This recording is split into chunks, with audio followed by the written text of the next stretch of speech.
What's your relationship with the Bomber Command Museum? And what's their role in the broader community, and what's the importance of their role? Well, there's a dual role here. I'm the curator of the Bomber Command Museum of Canada, and that outfit has an official agreement with Halifax 57 Rescue to get a Halifax to go beside their Lancaster, because 70% of all casualties in World War II for Canadians on heavy bombers was in the Halifax. So they need a Halifax. But the Bomber Command Museum are wholeheartedly in on gotta have a Halifax.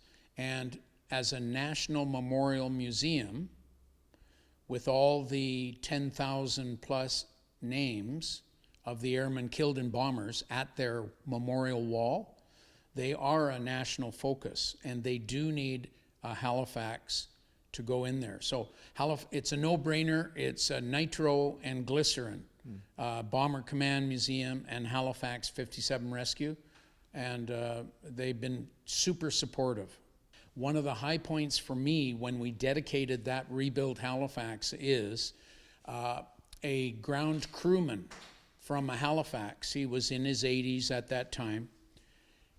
He came to that ceremony, and he knew where I fit into the scheme of recovering that Halifax. And he came out, he was a Halifax bomber nose artist. Oh, yeah. And he painted by hand a Halifax nose art on canvas for me. And he gave it to me in front of the Halifax. Wow. And I remember him, and he walked up to me and he gave me this nose art. And he reached out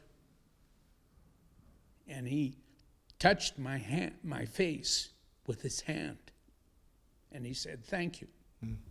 Very touching. That's and you had no idea that this was going to happen. No, he just handed me this canvas and he said, "Here's my old Halifax, Fangs of Fire." Right. And so I just accepted it, and it was the biggest award I could have had. Right. And if we can put together a Halifax for the Bomber Command Museum of Canada, we want to run it. Right. Certainly to run it. Right. So if you could imagine a running Lancaster and a running Halifax together, running all 8 engines, you can't. That'd be brilliant. You can't go better than that. So after the recovery of LW682 and from the bog in Belgium, there was a lot of extra material that was left over. What happened to all that material? Well, I'd sure like to know who was the guy that suggested, let's take all this crushed aluminium from this Halifax and melt it down into ingots. And somewhere, sometime, somehow, somebody's going to want this Halifax combat bomber medal to make statues, plaques, and memorials.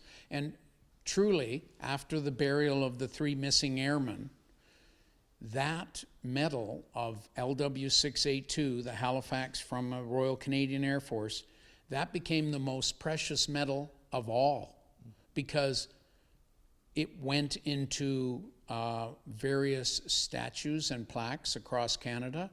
It was used, 800 pounds of that metal ingots was used in the skylight of the Bomber Command Memorial in Green Park, right next to Buckingham Palace. And then at the International Bomber Command Center, we gave them 300 pounds of ingots, and they built a Royal Canadian Air Force plaque right next to their spire that's at their International Bomber Command Center epicenter, as it were. And so I really feel that that is blessed metal that has really become something special. We still have metal left, but I'm so pleased that it could come to fruition like that, that not only could the recovery save the 3 missing airmen, but now the medal has gone around the world. Right.